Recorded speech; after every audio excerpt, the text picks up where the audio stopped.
I just fell off. I couldn't explain. I just fell off. And I went to the bathroom and the baby just fell out. I'm telling the ER doctor that, my baby just fell in the toilet. I'm in shock, but I'm still able to speak. And she said, "How do you know you were pregnant?" Excuse me? So, when I woke up and was fighting anesthesia, I was surrounded by healthcare providers cheering me on, saying, "We're still pregnant." I'm like, "Are we still pregnant?" They're like, "Yes, we made it. We made it." I was in labor for 30 hours. Oh my. 30 hours of pain. And I got an epidural. I delivered that baby, and he passed in my arms shortly after.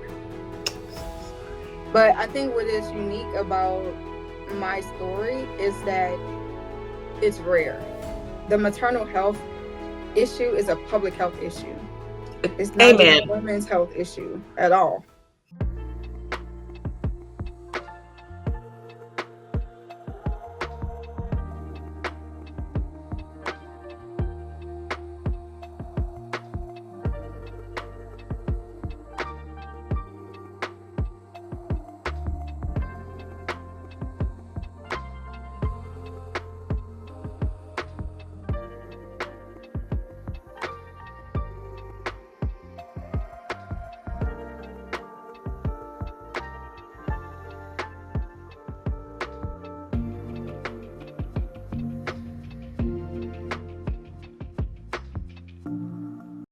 Hi, and welcome to another episode of the Woman Witness podcast on the Woman Witness TV network. I'm your host, Leah Fortier. And on this platform, as you know, we bring to you dynamic voices of women that are out there making a positive impact in their lives, in their family, and in the community around them. Women who are bold enough, women who are on fire for God, and they are brave enough to turn around, come back, and grab the hand of another sister and pull them through. Today, I have another special topic for you, and I have a guest today.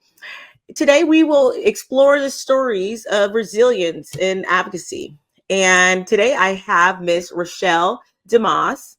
She is a registered nurse, a maternal health advocate, and a founder of A Light After 9, a nonprofit organization that provides pivotal support for families navigating through pregnancy loss, infertility, and mental health challenges. Rachell's journey is one of remarkable strength and purpose. After experiencing 8 miscarriages and 1 stillbirth, she turned her profound grief into a mission of hope, education, and advocacy. She is passionate. She has a passionate voice for maternal mental health, pregnancy loss awareness, and health equity in the maternal care. Rachell works tirelessly to ensure no family feels alone in their journey and that every voice is heard and in the push for a better maternal health care. So I'm so excited for Miss Rachell to join us today and invite us into her journey, her inspiring story of advocacy for change, and just to kind of explore the crucial work that she is doing and that is being done in support of families to create a more equitable health care system. So this conversation you are definitely not going to want to miss. So I'm so excited to introduce to you my guest today, Miss Rachell Dumas. Hey, Rachell, welcome to the well. How are you? Hi, thank you for having me at the well. I am excited to speak with you. Well, I'm excited to have you here. Man, your story is I I can't even begin to put into words, which that's why I'm not. I'm going to go ahead and stop talking. I want to just invite you to, I want to give you the floor and ask you just to share a little bit about your personal journey and what led you to opening up A Light After 9. Yeah, so my nonprofit was started based on my pregnancy journey, which was a 4-year journey. And it was filled with a lot of trauma, a lot of maternal health issues, a lot of women's health issues. And a lot of women are going through similar journeys and they're so afraid to speak up on it. So I'm so happy you're sharing your platform to allow me to do so. Mhm. And it's so important that we have this conversation because it's happening so much.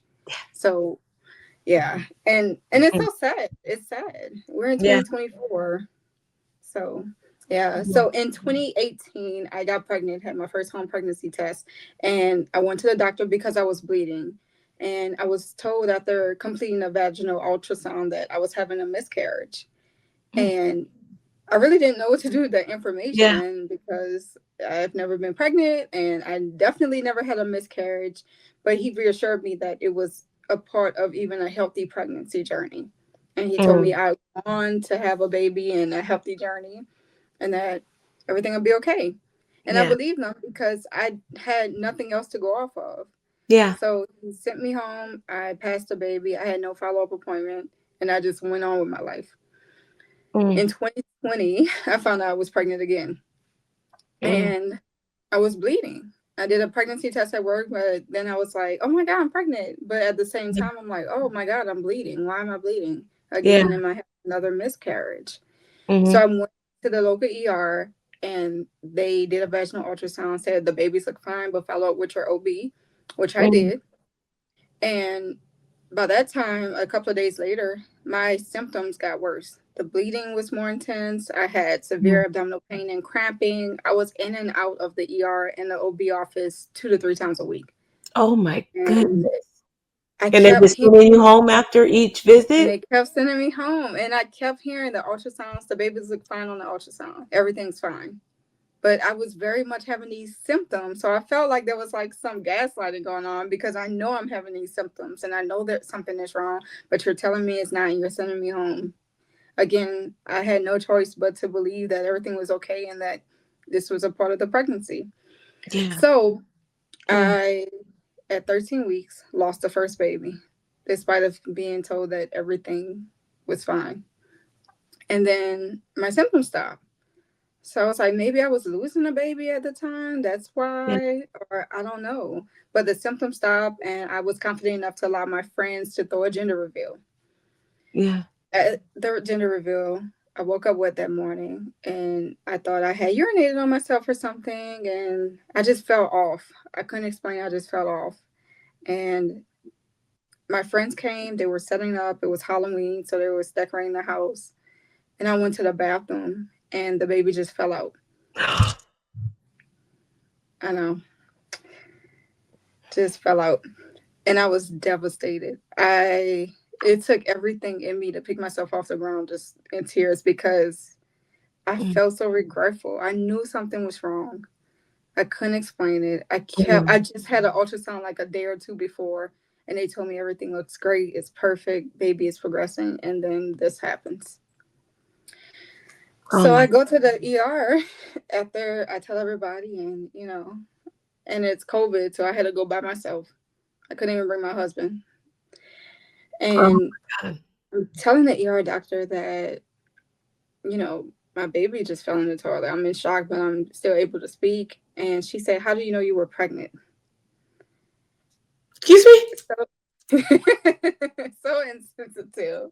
I'm like, first of all, even if you didn't believe me, I don't know why I would lie, why I would come up Right. here saying Right. that. But two, I've received care and have come to this hospital 2 to 3 times a week for the past 15 Go weeks. pull my records, ma'am, before you. Right. Literally pull my records. Literally pull my records. Mm. And I said, do you want to see a picture? And she said, yes. And I showed her a picture and she said, that's a baby. I said, wow, no kidding. Who would have thought? Yeah. Who would have thought? So at this point, I knew something was wrong with me. And I knew that what the doctor told me in 2018 was not it. Something was wrong with me. I didn't know what it was. I did follow up with the OB a couple of days later, and she diagnosed me with cervical insufficiency. Mm. And she said, in order to be able to carry a baby full term, you will have to get a cervical cerclage, which is a suture around your cervix to keep it closed so the baby won't fall out. This Mm. is done at 13 weeks. Okay. The, At the 13. issue, you're right, 13 weeks of pregnancy. The issue is that I kept having early losses at 5 weeks, 6 weeks, 7 weeks. So I also had another issue. Why am I having early losses? I'm not even making it that far every Yeah. time. Yeah. So I had some early losses, and then April 2021, I was told to go to a reproductive endocrinologist, which I did, and I was put on progesterone It's a hormone that we put in our vagina in the Mhm. suppository to strengthen the cervix. Mhm. And that sustained a pregnancy to 13 weeks, that next Mhm. pregnancy. Oh my. That pregnancy, anyway. I also saw a reproductive geneticist to make sure genetically there was nothing causing these miscarriages and nothing wasn't. So, April 2021, I found I was pregnant, started the progesterone suppository, Mhm. and was being followed by my OB and the reproductive endocrinologist. I made it to 13 weeks with the medication. Mhm. I graduated from the reproductive endocrinologist to the maternal fetal medicine doctor. And then I had the surgery done, the procedure done where the cerclage was placed. After the procedure, the doctor said, now you will see me at 20 weeks. That's 7 weeks after It's having seven. five losses. Yes. At this Yeah. point, I have five losses. 7 weeks is too long. And I'm telling her, I don't feel comfortable waiting 7 weeks. I have to come earlier. Yeah. I've had five losses. She said, yeah, but you've never had a cerclage. And if it fails, you'll have excruciating pain. You know, you'll be bleeding, And I'm like, A lot okay, of but words. I just don't feel comfortable. Yeah. Yeah, right. But she Yeah. reassured me and she just refused. So I went home. And for 7 weeks, I felt great. I felt awesome. I started planning my baby shower. I felt great. Mm. Yeah. So I went to my 20-week appointment, was ready for my 3D ultrasound, excited. I'm like, oh, well, it worked. She was right. Mhm. And abruptly, the ultrasound tech walked out of the room. And I immediately was filled with regret. I said, I should have just walked to this appointment. I mean, just came to this appointment one day and just, Mhm. demanded to be seen or something. Because when she walked in, sure enough, she told me that the cerclage failed. And I said, well, you told me I would have symptoms. There was no alarm. There was no bleeding. There was no pain. I felt great. Like, what do you mean it failed? And, I have Right. pride. Like, I have pride. The Yeah. amount of desperation, I couldn't even recognize myself. Oh, I I bet. couldn't even recognize myself. And she said, well, I said, we have to do something else. Like, can I be on bed rest in the hospital, be monitored, my legs Something. lifted? Can you redo the surgery, put a cerclage higher? She was like, no, you can go and deliver the baby. Huh? That's what she told me, very casually. I said, when the baby, passed? She said, yes, at this gestational age, yes. I said, okay, well, I'm not doing that. Right. I I'm fighting for this pregnancy. This is the longest I've been pregnant. I'm 20 weeks. You told me I would feel symptoms and I didn't. And the cerclage that you put in failed. I'm leaving. And I left and after I gathered myself, I called my village. I'm a nurse too. And I Mm. called all my old coworkers. I made sure I called every doctor that I knew and I asked Yeah. everybody to search for a doctor who can put in a higher cerclage while Yeah. I'm pregnant. And we came together and we found a doctor in Dallas, Texas called his name is Dr. Fogwell at Presbyterian. And he said, if you can make it here, I want you to fly. We're going to try and save this pregnancy. So I was instilled with some more hope. And Mm. I'm like, okay, I'm scared. I might have to, do an emergency landing, if Yeah. this baby comes out. Mhm. The cervix was open and the baby was like right there. And I flew there and I made it. With the grace of God, I made it. Yeah. My God. And they rolled out the red carpet at that hospital. I mean, everybody was waiting. Mm. Even security was like, you're Dr. Fogwell's patient, right? He told me you already have a room, you're gonna lay down. Like he made sure I was taken care of. Yeah. When he brought me to the OR, he told my husband it'll be 3 hours. That surgery took 8 hours. Oh my God. And when I woke up and was fighting anesthesia, I was surrounded by healthcare providers cheering me on, saying, we're still pregnant. I'm like, are we still pregnant? They're like, yes, we made it. We made it. So we're cheering. We're like, yes, I fought for this baby and, I did the right thing. And then the anesthesia wore off. And then I went into labor. And they gave me so much medicine, everything you can think of. And the labor wouldn't stop. And Mm. I was in labor for 30 hours. Oh my. 30 hours of pain. Oh my God. And at the end of the 30 hours, my water broke. Oh, And that was it. I had to go back to the OR. I had to get both of the cerclages taken out, and I got an epidural. I delivered that baby, and he passed in my arms shortly after. so sorry. Oh my So, needless to say, it was just a very rough time, and I was depressed, anxious. That was my sixth loss, God. and I was really hopeless at that time, you know. Yeah. But Dr. Fogwell reassured me that before this even happened, that if it doesn't work, we know the risk, but I will bring you back out here and I will do that cerclage while you're not pregnant and you will get your baby. And I had been told so many things by so many people about having, a safe pregnancy and all these things, but I believed him. I did. And sure enough, I went back that November and no cost. I got Thank that surgery done. mm, And I had a couple of early miscarriage, but May 2022, I got a home pregnancy test that was positive. I yeah. was followed by the reproductive endocrinologist the first trimester. And then I was followed by maternal fetal medicine the rest of the pregnancy, along with the OB. And Mm. on 12/30/2022, I gave birth to a 4 pound, 15 ounce baby boy Oh who my God. is now a pot belly toddler running around here commanding whatever he wants. And he can't even speak English. He can't even speak English. Look. When you know, like he know that you know. Well, I won't. Right. We here. We Yeah. here.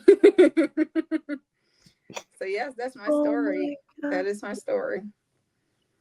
That is And you my tell story. it so gracefully. Can I just say this? I know this is a part of your story and a part of your journey that everything must be shared.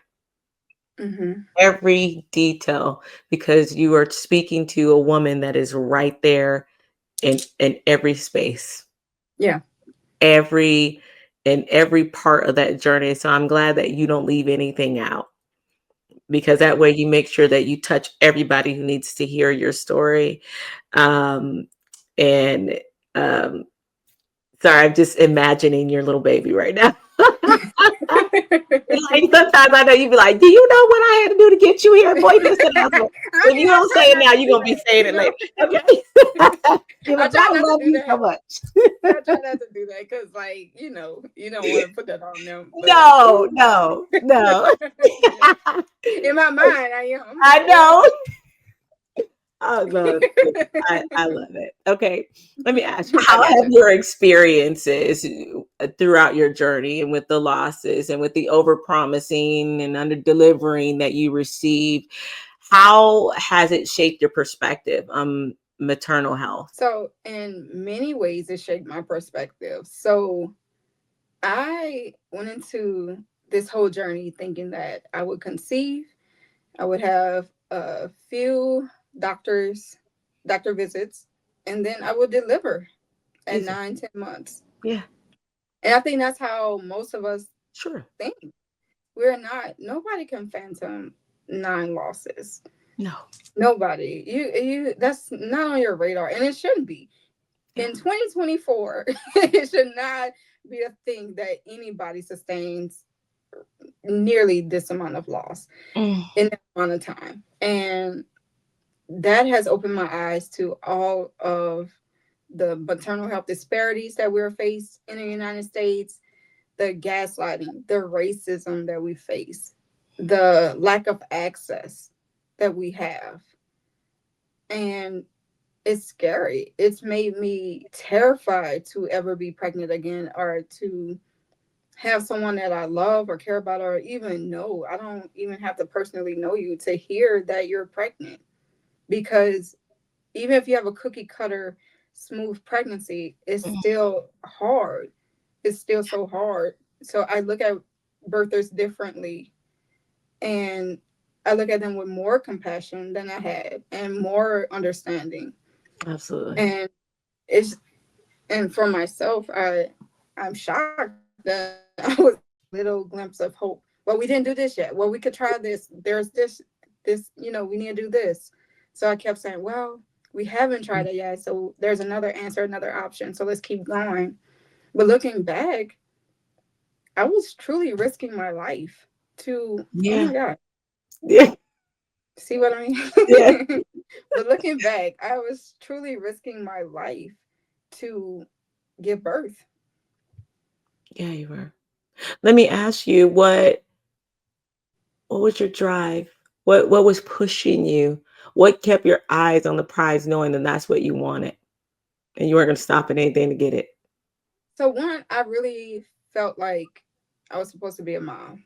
Like, I have so much that I do, so much stability now that I'm an adult, and I did want to leave a legacy, but I also knew that I really wanted to raise a human being that would be decent in this world and would go on to be great and Mm, to love someone that I mhm, can love in that way. And I just felt like I was supposed to be a mom.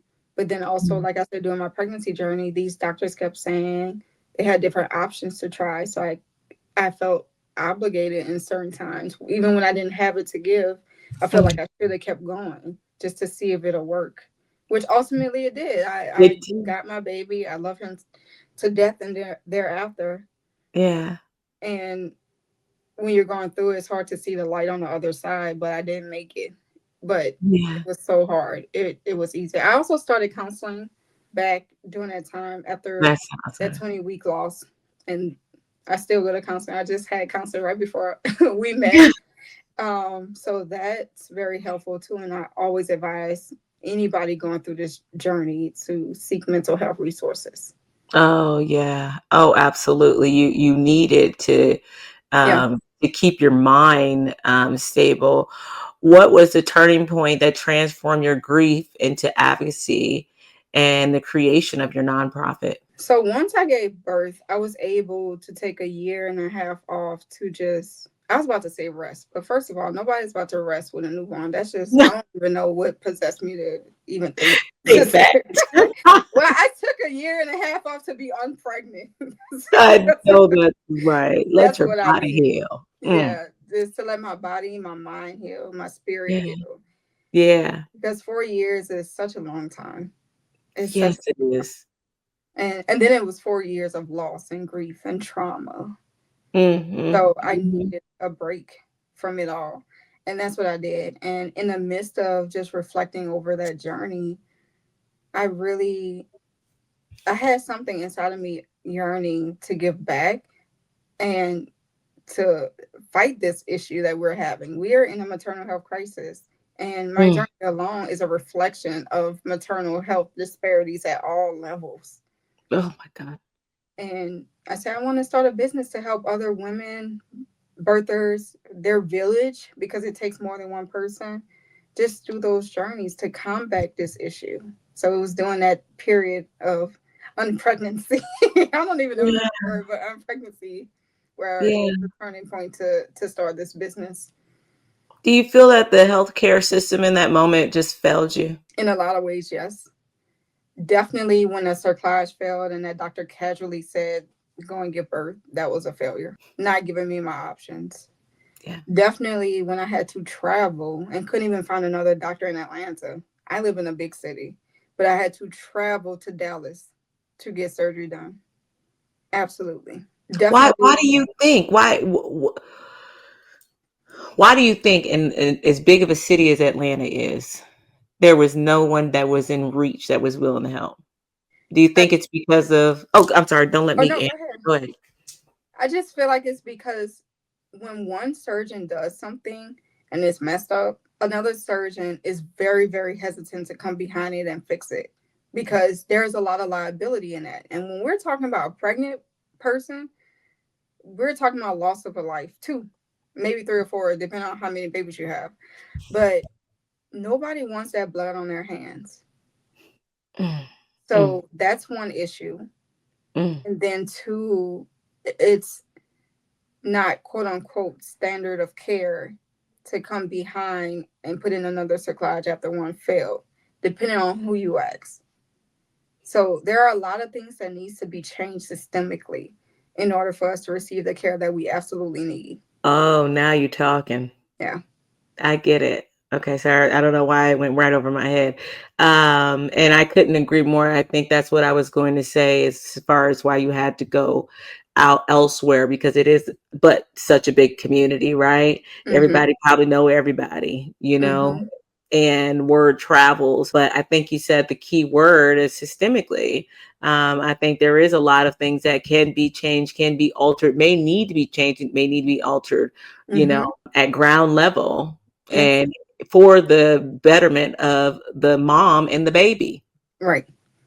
Right. And then we can get into specifics later, but I know what what we're talking about. What is the mission of A Light After Nine, and how does it support families navigating through pregnancy, loss, and infertility? Yes. So our mission is to decrease maternal health disparities, to make Yeah, sure that birthers have a safe pregnancy and all the resources that they need and want, and also to decrease the maternal death rate. It's it's insane. I'm in Georgia, and Marsha Dimes gave Georgia a F for preterm birth rate. The United States as a whole got a D plus, and no, we are worse than we are worse than the United States with the grade. It's insane. When does it it's stop? insulting. It's That insulting. yeah, that's just okay. I'm sorry. Go ahead. And then for a long time, I don't know Mm, what it is today. Black women, our maternal death rate was number 2 in the country in Georgia. So you literally are fearing for your life and for your baby's life when you get pregnant. How can anybody enjoy a pregnancy where they don't know if they're going to survive or not? It's no longer, in my opinion, a natural process because we're literally fighting for our lives to bring life into the world. So at what point does it stop? There's a lot of work that we have to do. A lot of work that we have to do. there's a lot of education that needs to be had. A lot of Um, education and from systemic changes and advocacy, policy changes. I am terrified for us the next 4 years. I could only imagine what it'll look like. I can only imagine what it's about to look like. It's already dangerous. It's already yeah. dangerous. Oh yeah. Yeah. I think about no, let me don't even go down that road. But no, I will say this. I will say this. I think about the big fuss that Hmm. it was, over the rights or the of a woman's body, of a female body, right? And making those decisions, to birth babies and this and that. I would love to see that same energy and that same support around keeping our mothers alive. Right. Right. We got it. We have to be alive to have babies.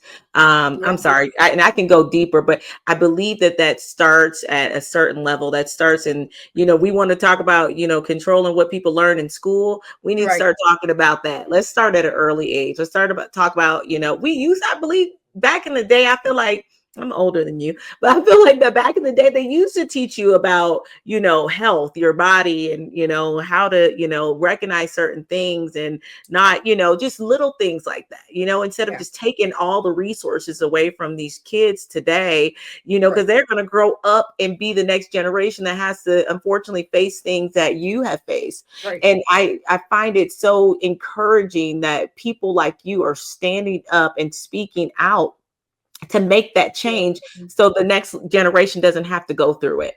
Another Oh, I gotta go big down. I think another big part, because the maternal health crisis is not something that could be fixed by one person or No. organization.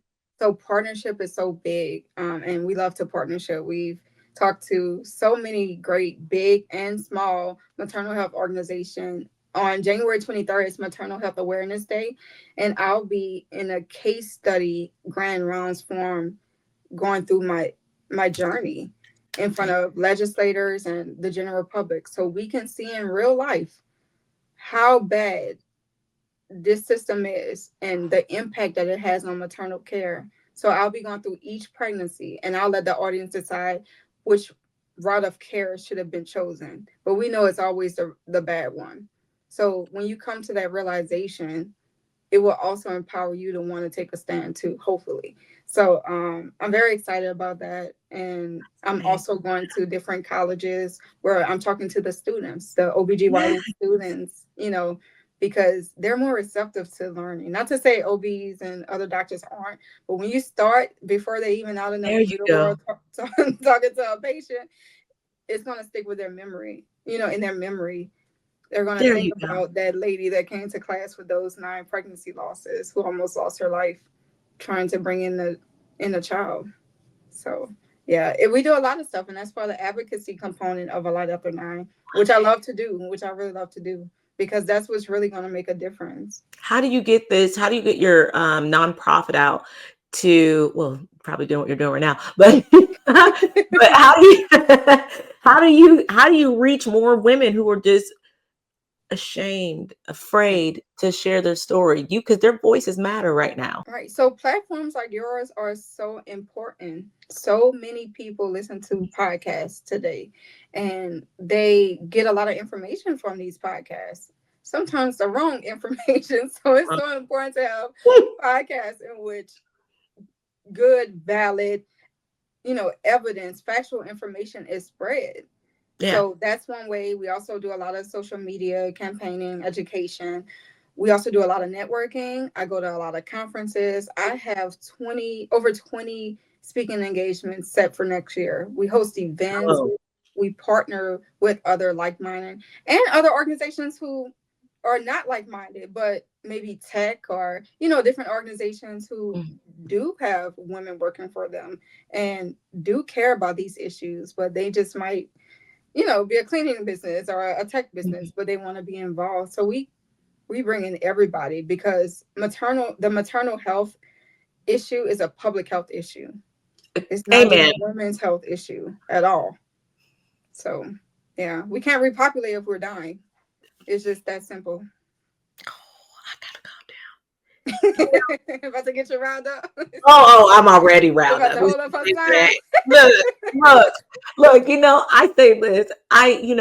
Some of the things they always say, the thing that riles you up, that just gets you Hmm. angry. That's you need to go be doing something about it. Right. But right.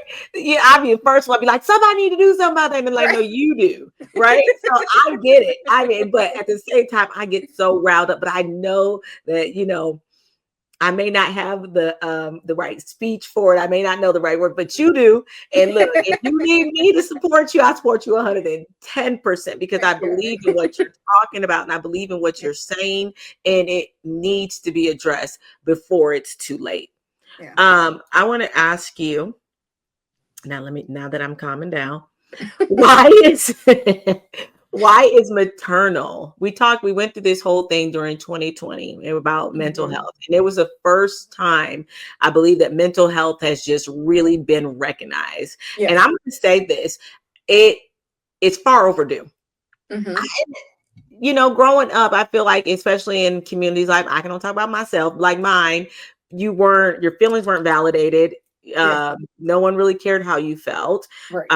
You were told to get over it and move on. Yep. Um, so now when they introduced it and you're like, oh, okay, it is okay to feel, right? Hmm. God didn't make us to not have feelings. He made us to feel. Jesus Right. felt. Jesus wept. The shortest verse in the Bible. Okay. He Right. felt to weep. So I want to talk to you about maternal mental health. Hmm. Why is it so often overlooked, and how can society better address it? So to your point, so there's a amazing woman by the name of Dr. Lucinda Canty. She Mm, is really big in maternal mental health for her research, for all of her advocacy. Just an amazing woman, and yeah. I'm so lucky to be partnering with her on an event. I am so excited Yeah. in the coming year, and I am so gracious Yes. that she even talks to me. But she pointed out something in this documentary called Mm, Everybody's Worth that her mm, mom just casually said that her great grandmother was a slave, and mm, she thought about the maternal health crisis and the process and the disparities that we are faced when pregnant. And, Mm. you know, our lineage didn't start with slavery. We were kings, queens, all these things before then. Amen. But our history in the United States does, unfortunately, for most of us. Yeah. But because of that, we are taught to be resilient. And we are consistently placed in these situations where we are forced to exercise our resilience even when we're tired. So when I think about my mental health journey while pregnant, I had to compartmentalize so many things in order to survive from a Mm. mental health standpoint. I had to compartmentalize so many things so I can keep going to have my baby.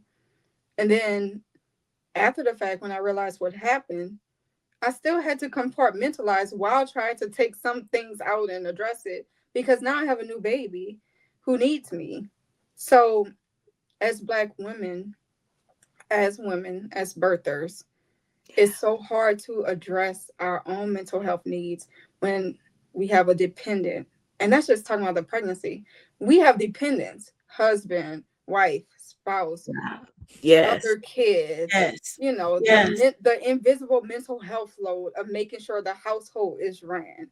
You Yeah. know, it's so many things on us. Pregnancy doesn't stop the show.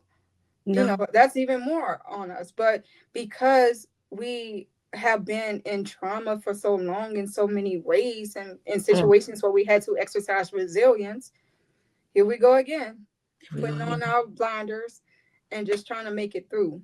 So we're lucky if we get the time, mental space, Mm. and strength to take things off the shelf that we need to address, go to counseling, have hypnotherapy, have Mm. EMDR, CBT, all these types of therapies, have a self care day. Come on. You know, God forbid we do that. Cry. Have a good cry. You have a Or cry. cry. Think for 5 minutes in silence. I mean, it keeps getting smaller, right? See how I started Right. big and I kept getting Oh, smaller, right. you know, because that is how limited True. the time is and the Very. ability is because of all the demands that are placed on us. So I think that's one of the reasons why it's hard to address it. I was lucky and I was blessed to be able to recognize that I needed counseling, which I argue was too, delayed. It was delayed. I should have started way earlier, but I Mm-hmm. was able to do it. I'm still able to prioritize that.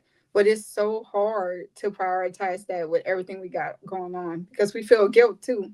Then Yeah. if you are doing it, you feel guilty because you There's have to something else that need to abandon be something. done. Right. You have to abandon something to Yeah. prioritize this. But at the Yeah. end of the day, we have to realize something I still have to keep coming to a realization of is that if I'm not taken care of and I'm not taking care of myself, nothing else will get taken care of. Nothing else, including that baby that I worked so hard to finally Oh, get. my God. He will get the short end of the stick and he doesn't deserve that. My God, that is so true. Yeah. That is so true. Can I just stop and just kind of beat that up a little bit more? Because I just can't let it go because I think a lot of I feel like a lot of us think about everything that we have to do. Yeah. I went to the movies the other day with my kids and I was literally sitting here thinking about everything that I had to do. Hmm. And You my can't son's even like, Mom, enjoy did you it. see that? Did you see that? I'm like, oh, no. And I'm like, son, stop it right now Right. You and can't enjoy focus. this movie. Right. Right. You have to You know? intentionally like make sure you are basking in the moment and Yeah. enjoying it. I catch myself doing it a lot. After I gave birth, Beyonce came out with the Renaissance tour, and I Yeah. was like, I have to go. It was my first Yes. time. It was my first time being away from home without my baby. I was like, Yes. what I'm gonna do? I'm breastfeeding. So I was like, I gotta go see Beyonce. First of all, when Beyonce calls, I'm You gotta go. together. So I went to Kentucky from Atlanta with one of my really good friends. Uh-huh. And that whole concert, I could not focus on Beyonce. I mean, You I think could about not tell you it. what happened. I could not, I didn't dance. I just wasn't there. I just Yeah. wasn't there. And Yeah. my friends know that's not me. I'm like probably the president of the Beehive. I can tell you everything about Beyonce. I can't even tell you what happened at that concert because I was so focused on everything else. Yeah. I ended up going again in Atlanta with my other friend, and I had a ball. I just Yeah, had you a got ball. it right that I did. time. I went in August, and it was around my birthday. I was like, I didn't enjoy myself the first. I am going this time. It's my birthday. Yes. Yeah.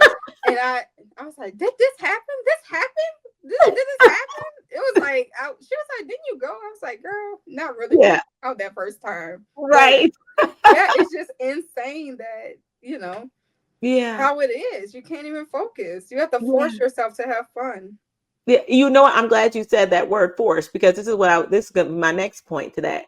Keep doing it until you can actually enjoy it. Yes. Keep doing it until you can live in the moment. Right. And let me just say this, and then I want to ask the next question. I went to same similar story to you. I went to a conference, and I always said I wanted to go to one of these woman involved concerts or TD Jakes conference, and so I went the first time and I literally cried the whole time. I don't know why my kids are old enough. They're with their dad, but still, I was just like, I don't know why I was crying. I was just crying because I didn't have control.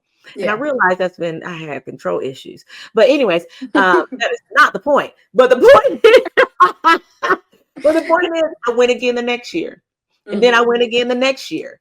And then I went Hmm. again. I was so apologetic. And so, I stressed myself out leaving that when Yes. I got there, I was so stressed out. I couldn't even Hmm. relax. My back was Right. hurting, everything, because I was so now I'm like, it's in the calendar. I'm leaving on this day. Right. See y'all later. And all the Right. kids' schedule is in there. Y'all know what y'all have to do. Blah, blah, blah, blah. And I'm done. I got rides set up, everything to set up to make sure the house flows the way I need it to flow when I'm gone. But Yep. you have to keep doing it until you believe it. Keep doing it until you enjoy it. I'm Yep. sorry. I wanted to piggyback on No, that. that is so good. And that's our plight, right? That is Yeah. our plight, is that we have so much on our plates that we come last every time. And Yeah. even if somebody comes and offers you an opportunity to do something, you can't take the break. Yeah. You can't fully take the break. You know, Yeah. you can't. Yep. And there's pressure placed on us from all the responsibilities that we have to do, the things that we innately do, and then the things that we want to be done in the way we want to be done. But something's got to give. And it's Okay. a muscle that you have to exercise to consistently let go so you can focus on yourself. And it's hard. Just like exercise is hard. That's why, Yeah. you know, it's hard to Memory. do it. Yeah. Oh, that's so good. Ooh, that is so good. Okay, I want to ask you something. What has been the most challenging aspect of your journey as a maternal health advocate and the nonprofit founder? The advocacy part is hard when there's a lot of pushback and a lot of confidence from people who don't know much about the reproductive system and the Mm, woman's body, and mm, are still confident in what they do think they know because of mhm. the recent political changes. And that is me sugarcoating it to no end. Yes. Um, Oh, so, I got you though, yeah, honey. it is very hard to talk to some people who think they know everything and don't even know what a cervix is or what a Mm. uterus is or the difference between a vulva and a uvula. So it's very difficult in that respect. Do you feel that? Do you feel that it's even? Do you find it interesting that someone has a say or there is someone in charge of making these decisions when it comes to maternal health um, who can't quite relate? It's by definition insanity to keep doing the same things over and over and expecting different results. I mean, we keep putting the same types of people, men, Yeah, with a lack of knowledge that they need to have to make the decisions that they're making in right. these positions of power, Yeah. and women are dying. How has your background, this is good. How has your background as a registered nurse influenced your approach to some of these health advocacy conversations? So, to be transparent, I feel like, and not even that I feel, a lot of people outside of healthcare think because you're a nurse, because you're a doctor, or whatever it is, you know everything in healthcare. That is not true. That Okay. is not true. We Like, don't put typically that on go me. the route of a certain specialty. So if you OBGYN, you know OBGYN things. If you're trauma, you do trauma things. If you are in the Yeah. OR and Okay. surgery, it's not like that in real life. This is not it's not, a TV show where, Anatomy.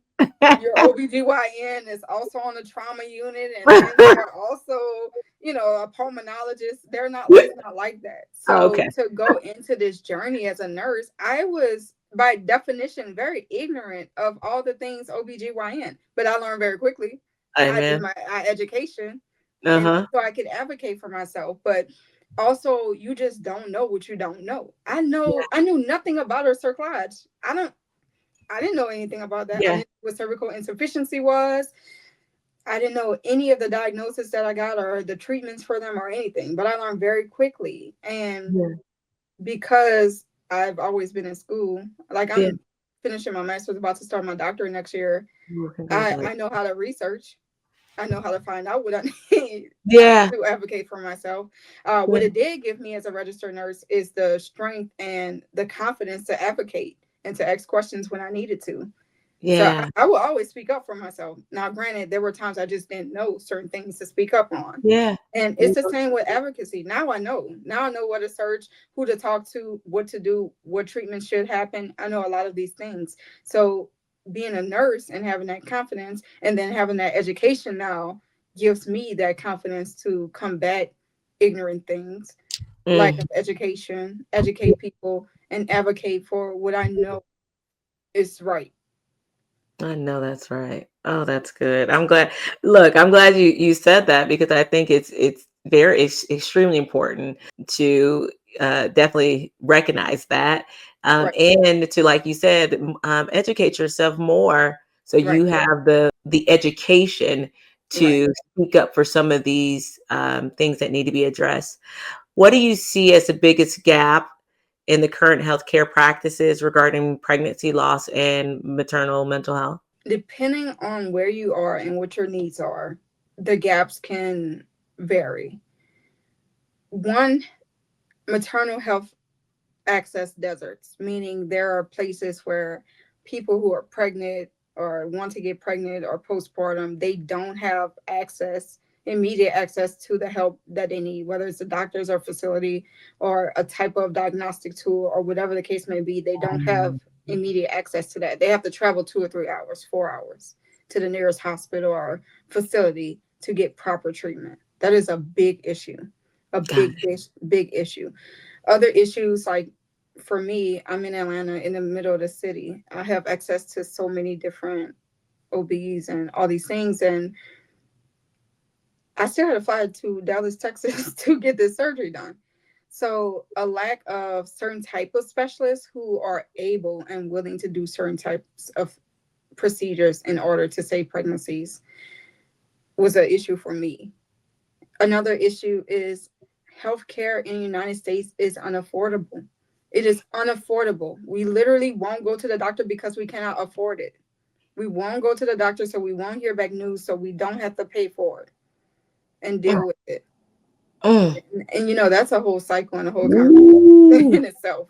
Because then we that's get deep. sick and then we can't work and then we're homeless. It's the rabbit hole is so easy to go down. So that's a big issue. So Mm, so many issues. So many issues. Gaslighting, medical gaslighting. Knowing I have these symptoms, but you're telling me everything is fine.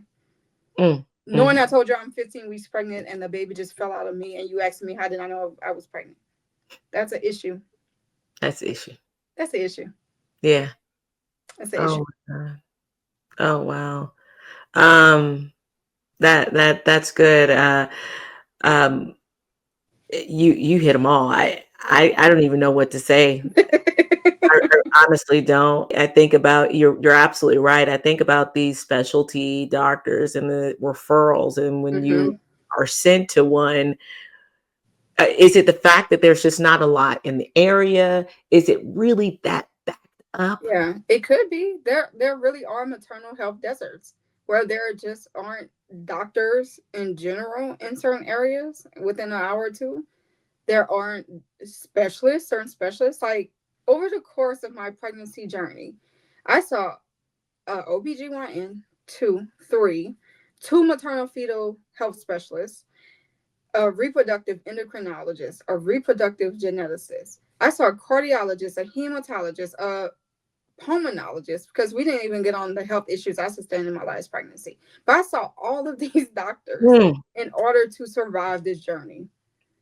Imagine if you're in rural Georgia with a hospital 3 hours away, and God forbid you had to emergently give birth. What are you going to do? What are you going to do? You're either going to give birth at home and you're risking your life and your baby's life. You can get flew to the nearest hospital, which that could cost you $16,000 or whatever the price is. You know, whether or not you have insurance, you know, what are you going to do? Oh my goodness. You were bringing some good questions. This is why you do what you do. I mean, I've been there, done that. Unfortunately, look, I have the I mean, experience. these issues need to be addressed, but I'm not going to lie to you. I feel like until there's more voices that come forth with the issue, how can they really be properly addressed? And more people need to join in. More people, which I was going to bring in community awareness. How do you engage the community to begin to raise awareness about the pregnancy loss and mental health? How do you get, and gosh, I feel like we just asked this question, but I want to kind of take it a little deeper, because I think more people need to get involved. More people need to get fired up about it, to come down there and pick up a picket and go out there. Right. So, come on. Honestly, I think, and not even arrogantly speaking, because God knows I don't want to go through this. I didn't want to go through this. But I think what is unique about my story is that it's rare. And when I tell the story, you don't have to be a healthcare professional to easily see the breakdown in care.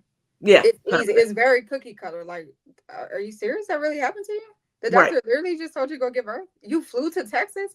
All of this it's almost unbelievable. But yes. You know, I could show you all the documentation. Girl, this a movie right here. Right. So I think that factor, the way I tell my story, and that, you know, my story is what it is, people are like, man, I cannot believe this is going on with people, you know. So I think that just like it gets you fired up, you know, I think it happens to other people. It's like a domino effect. When I tell a story, people are like, what can we do? Oh my God, this happened to you. This is my wife, my sister, my friend.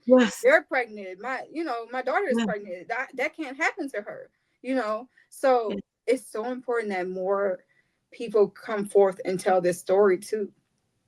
You know, I didn't know that I had a history of infertility in my family until I got pregnant. My mother had a stillbirth, but one of my aunts had 7 stillbirths, full-term babies, all boys. She couldn't have boys. She kept trying to end up having 2 girls, but she had to bury 4 boys, full term. I had no clue. You had no idea. It wasn't until I said, yeah, I had 5 losses, or this is my 4th, or whatever it was at the time. She was like, well, this happened to me. I'm like, goodness. You didn't want to share that, Auntie? Right. Can we tell this to the doctor? Can we be open about our health issues so we know there's a genetic component, please? That part. Can we know what we're predisposed to so we can make lifestyle changes so we can stay out of the doctor's office and the ER, and not, you know, and not be oblivious to what's going on? Girl, you need to get a book. You need to start. I am working on a book. I am working on a book. So hopefully next year I could come back to the podcast and say, here. Thank you. Thank you. And then have like a 2-part keepsake journal where you look, grandma, I need to know what happened. And don't just be like, oh baby, that was just a little miscarriage. It's all right. I don't want to hear that. Ooh, we love to minimize. Ooh, they love. We love to Don't worry yeah, about that. I got you. See go all ahead. your look. You see all them over there, your aunt uncles. No, no, no, no, no. I need to know, and I Yeah. get it. I'm with you on that one right there. Hmm.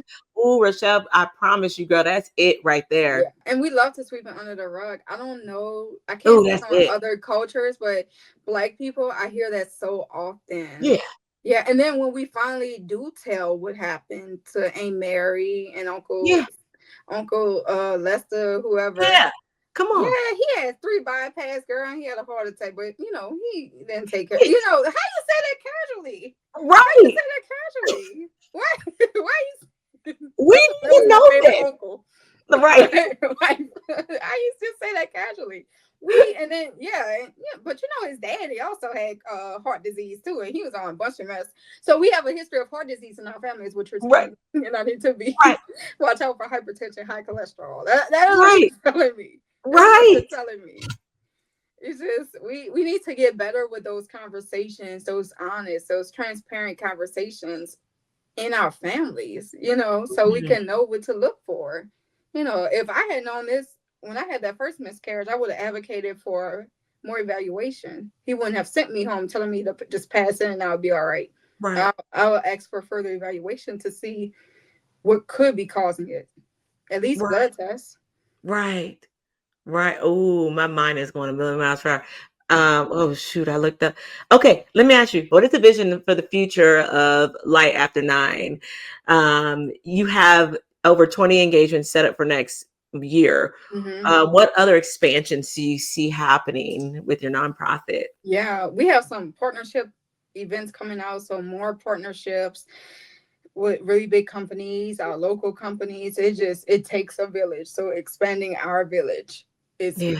is so important. Going to all of these speaking engagements and spreading awareness and spreading our reach, getting more moms and birthers and families involved and seeing what they need. Ultimately, we want to be at the bedside. I want to offer maternal palliative care to birthers who are going through losses and IVF and all these OBGYN issues, and then make sure they have us once they leave the hospital or the gyno visit, the OB visit, to make sure they knew what happened to them. They understand what the next steps. They have those high Mm, quality doctors once the visit is over and the hospital stay is over. That they have the mental health resources to grieve. That they have other moms who've been there, done that they could depend on.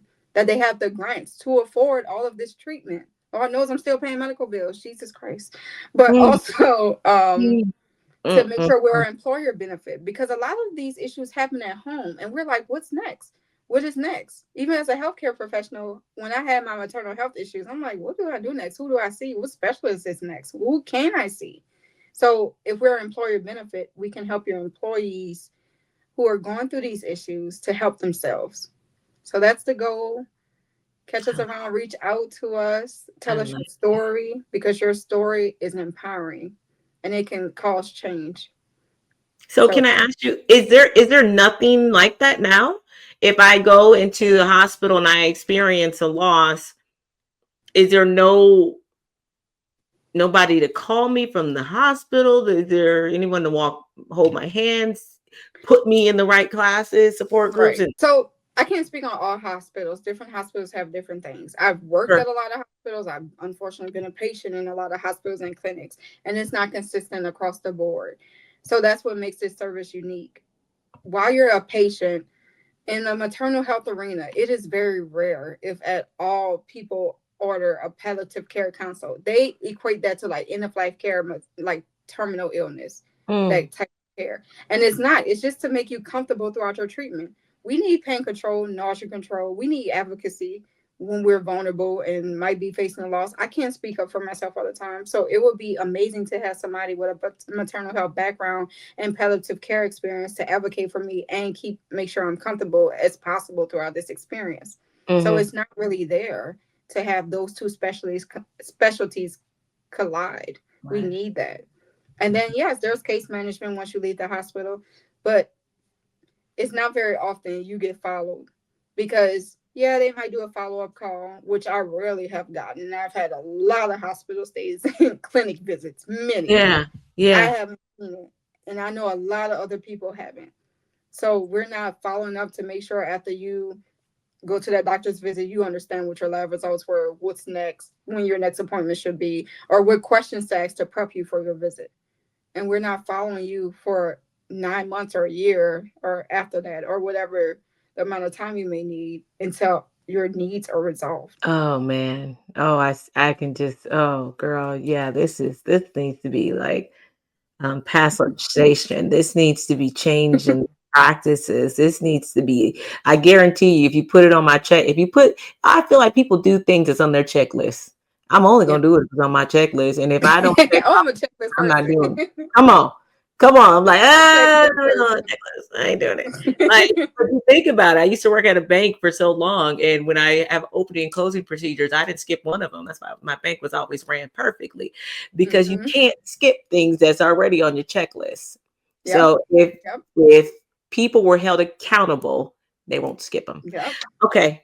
Let me let girl listen. We can go forever. I so much love talking to you. Yeah, same here. Um, I love the work that you're doing, and I could just see you doing some amazing things. Thank And you. please keep us updated on them. Before I let you go, I want you to give some hope and some love and a message to Yeah. those who are watching, those families who are navigating through this challenging time of either pregnancy loss or infertility or just grieving. Yeah. What message would you say to them? So I'm still going through the process of grief. And that's because I truly feel like grief is a lifelong journey, unfortunately. There are highs and lows. Nothing about this experience is linear. So give yourself grace. If I can go back in time, Mm, I would reach out to the mental health resources so much earlier. I'd be in therapy so much earlier because it's been a saving grace. But I will tell you that doing this journey, it is so dark. It is so dark, and you don't know when you're going to even be close to a light. You mm, don't know when it's going to be over, and it's so easy to give up. It's so easy to stick with the journey and to keep hope and keep faith when you feel like the world is against you and God is just throwing everything on you. mm. I was just like, God, I don't want to be your toughest soldier. Like, why you keep picking me? That Why do take you no keep picking me? What are we preparing for? Like the apocalypse? Because why am I doing so much training? Like, I'm so confused. But it's so easy to feel like that because you don't know what God's plan is. You don't know what it's like on the other side. So you have to stay faithful. You have to trust. You have to pray. And it's not easy. When you fall, give yourself grace to get back up. It was so many times I just gave up on this journey, to be transparent. Well, I thought I was giving up because I stayed. But once I got my son, once I was on the other side, and Mm, once I saw the light, I became the light. So I was able to be a light for the next person. come on. I love You that. know, it's hard though. It's hard, but you Yeah. can do it. You can And do it. And that faith and that hope doesn't have to be as big as an ocean at all. Mine was barely, I would argue, less than a mustard mustard seed. seed. A mustard seed looked like a well compared to my faith was big. Like it was, You don't need much. it You don't it need wasn't much there. You got to squint to see it most days. much. But Yeah. you gotta Yeah. laugh. You gotta laugh Yes, sometimes. But you do. And don't um, forget to laugh. and Amen. don't forget to laugh. But you're doing this for a reason. And once you find that reason, it's gonna be that aha moment, and it will all come together and make sense. And I'm here on the other side to say that I see you. We're here for you, and we Mm, love you. I love it. Oh, Rachell, that was amazing. I love talking to you. And I hope that anyone who's listening, I hope you were encouraged by this. I hope you, no matter where you are in your journey, in your fight, keep fighting, keep Yes, going. so much. There is light on the other There side. is. And as Rachell said, maybe God is just preparing you to be the light. So keep going. Yeah. Rachell, tell us where to find you, where to follow you, where to get on board. Absolutely. So you can DM us. I want to make it as easy as possible because when you're going through it, you're not trying to search for resources at all. It's hard. It's another thing on your plate. So you can DM a light after nine. You can call us. You can go to our website, alightafternine.org. You can find us on TikTok or DUMASRN. You can find us on Thread that's after a light after nine, or you can find me, Rachell Dumas, on LinkedIn. All avenues you can reach out, just tell your story. You can even say, I need help. We'll figure it out later. We'll figure out Uh, the rest later because yeah. sometimes you don't have it to You give. I know. don't expect you telling me your whole life story in my DMs. We could talk about that later. But just let us know and we're here for you. Just reach out. That's what I hear you Just reach saying. Just out. reach out. Yes, reach Just out. reach out. Thank you so much for You're coming in here welcome. and pouring.